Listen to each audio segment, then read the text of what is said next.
मालिक इस बात को समझाते हैं, जब ये आत्मा विरह की आग में तड़पने लगती है, विरह की आग में जलने लगती है, तब वो गुरु, वो मालिक शब्द को पकड़ा देते हैं। यानी अब आत्मा ये जान जाती है कि कौन सा शब्द हमको ले चलेगा, कौन सा मार्ग है अपने घर चलने का। अब कौन सा मार्ग है अपने घर चलने का है, ये तो वो आत्मा जब उस मार्ग पर खड़ी हो जाती है, आत्मा जब उस मार्ग पर पहुंच जाती है, तब ये पता चलता है हाँ ये मार्ग है। वैसे तो बताया जाता है कि हाँ इस मार्ग से चलना है, इस मार्ग से चलना है, कैसे कोई बताता है। लेकिन जब उस जगह आप पहुंच जाते हो तो उसके बताए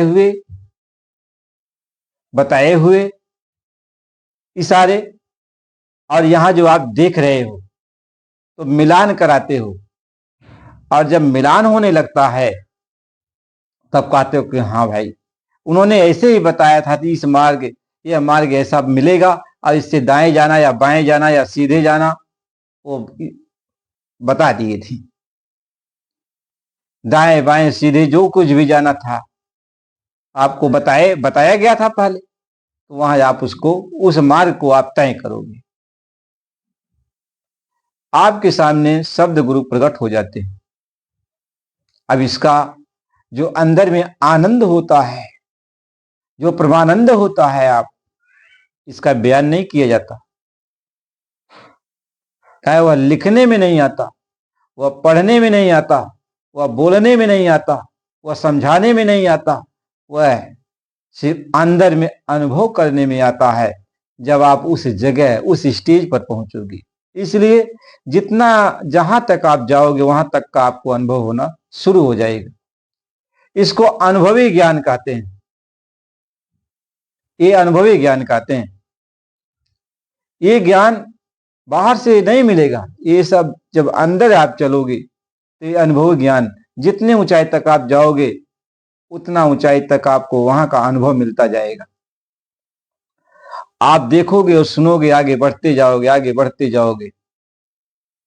इसलिए आत्मा परमात्मा रूपी संत सदगुरु से पूछती है कि गुरु मैं कौन उपाय करूं,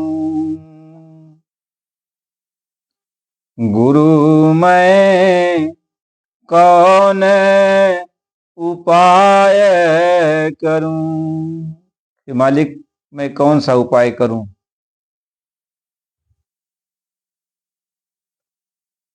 हे संत सदगुरु मैं कौन सा उपाय करूं कि जिससे हम भव सागर से पार हो जाए, ये जन्म मरण के बंधन से हम पार हो जाएं। हे गुरु महाराज हमें वह उपाय को बता दीजिए। संत सदगुरु जो है समझाते हैं, यह आत्मा सूरत देखो, पहला तो तुम्हें एक काम ये करना है कि तुमको यानी गुरु के ऊपर पूर्ण भरोसा करना है, पहला काम। यानी संत सदगुरु के ऊपर आपको पूरा भरोसा करना है। क्यों? कि जब तक आपका भरोसा नहीं आएगा, आप भरोसा नहीं करोगे, तब तक आगे का काम होने वाला नहीं है।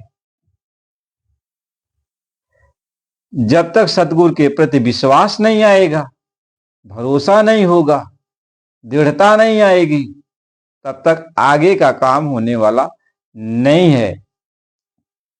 इसलिए पहला तुम्हें ये काम करना है कि संत सदगुरु के ऊपर तुम्हें पूर्ण रूप से यानी पूरा भरोसा करना है, पूरा भरोसा करना है। यदि तुम भवसागर से पार होना चाहती हो तो तुम्हें संत सदगुरु के ऊपर पूरा भरोसा करना है।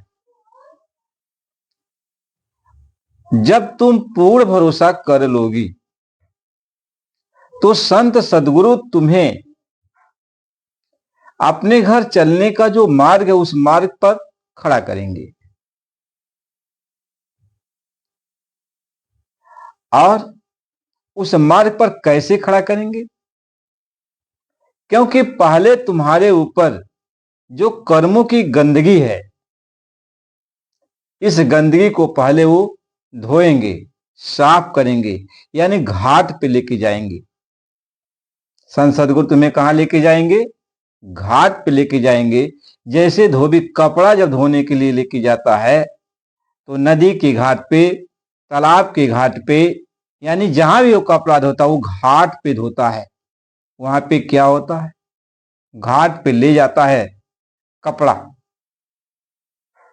वहां एक पत्थर की शिला होती है, उस शिला पे कपड़े को जो है पानी में भिगो भिगो करके उसमें जो है कपड़ा धोने वाला रसायन लगा करके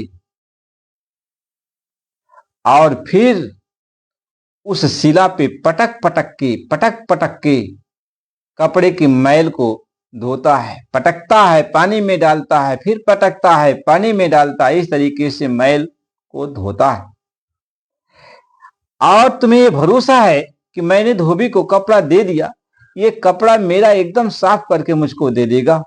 और कपड़े को कितना बार वह शिला पर पटका होगा, कितना बार उसमें वह जो है रसायन लगाया होगा, रेह लगाया होगा, साबुन लगाया होगा, और कितना बार वह पटक पटक करके जो है उस मैल को साफ किया होगा। कभी आप पूछे धोबी से जाकर?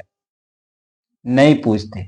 आप तो सिर्फ उससे ये चाहते हो कि ये जो कपड़ा है मेरा यह बहुत साफ सुथरा मुझको चाहिए। आपको धोबी पर पूर्ण भरोसा है। इसी तरीके से संत सदगुरु ये कहते कि तुम जब मेरे ऊपर यानी गुरु के ऊपर, संत सदगुरु के ऊपर भरोसा कर लोगे तो यह तन और यह मन रूपी कपड़ा को हम साफ करेंगे। जो आत्मा पहने हुई है यह तन मन रूपी कपड़ा, और इसमें इतनी गंदगी लग गई है, इसको मैं साफ करूंगा। कहां कहां साफ करूंगा? सूरत के घाट पे। सूरत के घाट पे जहां पे आत्मा की बैठक है, वहीं पे सूरत का घाट है। क्या? गुरु धोबी शिष कापड़ा साबुन सिरजन हार, और सूरत शिला पर धोइए निकसे रंग अपार। यानी सूरत आत्मा की बैठक। आत्मा की बैठक कहां पे है? दोनों आंखों के मध्य भाग में। दोनों आंखों के मध्य भाग में आत्मा की बैठक है। उसी बैठक पर, उसी जगह यह तन मन रूपी कपड़ा को महात्मा उसी जगह पर ले जाते हैं। यानी तन मन, तन को स्थिर करा दिया और मन बुद्धि चित्त अहंकार को वहां रोक दिया। अब उसके ऊपर जो मैल है, मन बुद्धि चित्त अहंकार जो मैल से भरा हुआ है, गंदगी लादा हुआ है, उसी गंदगी को वहां पे ऊपर से जो है नाम की गंगा, यानी पानी बह रहा है। ऊपर से नाम की गंगा आ रही है, शब्द की गंगा आ रही है। उस गंगा में इसको भिगोया जाता है, यानी शब्द को सुनाया जाता है। फिर उसके बाद नाम का साबुन का रगड़ लगाया जाता है, उस पर मला जाता है। फिर ये सतगुरु, यानी जो सतगुरु नाम दान देते हैं, वही उसको पटकते हैं उस पर बार बार बार बार। इसलिए गुरु महाराज जी ये कहते हैं, बच्चा कुछ तुम करो, कुछ मैं करूं, और कुछ उस मालिक की दया हो जाएगी, तो तीनों की मेहनत से ये काम आसान हो जाएगा।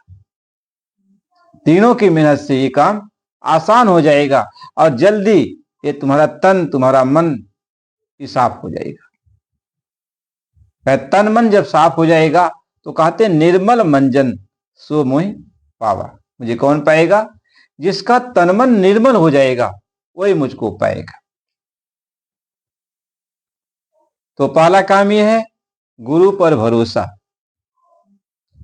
जब गुरु पर तुमने भरोसा कर लिया भरोसा करके तन मन रूपी कपड़ा गुरु को दे दिया।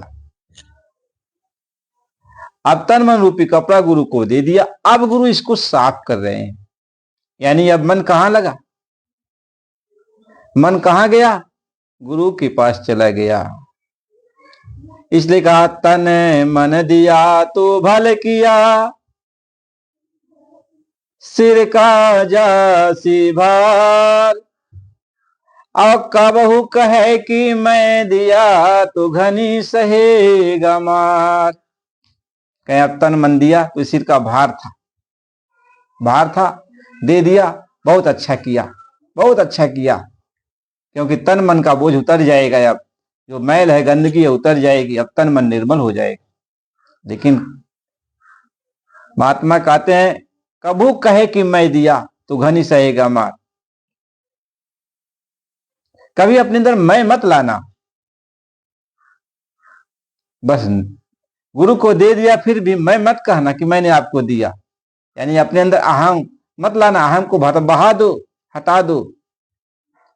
कहे फिर क्या तुम्हारे अंदर होना चाहिए, कहे निज मन तो नीचा किया और चरण कमल की ठौर।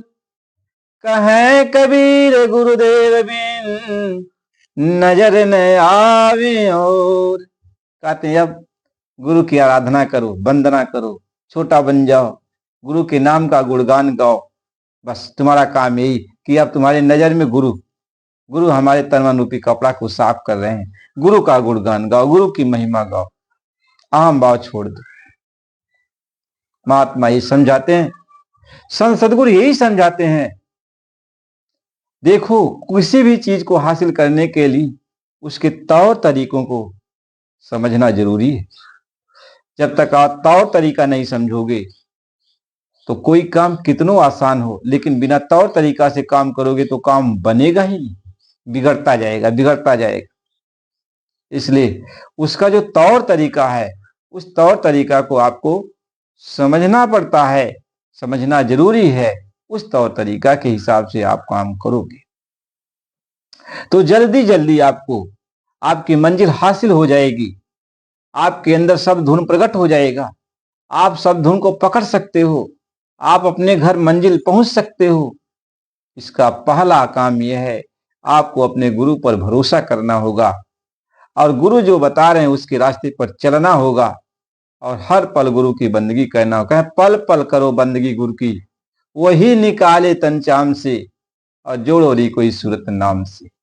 कहते हर पल तुम गुरु की बंदगी करो, वही तेरी इस आत्मा को इस तन मन रूपी पिंजड़े से निकाल सकते हैं, दूसरा कोई नहीं निकाल पाएगा। वही तुम्हारे इस आत्मा को निज घर पहुंचा सकते हैं, दूसरा कोई नहीं पहुंचा सकता। इसलिए प्रेमी भाई बहनों, सत्संग को बराबर सुना करो। सत्संग जब सुनोगे तभी आगे आप रास्ते पर चल पाओगे। आप नए हो तो चैनल को लाइक और सब्सक्राइब कर दीजिए। जय गुरु।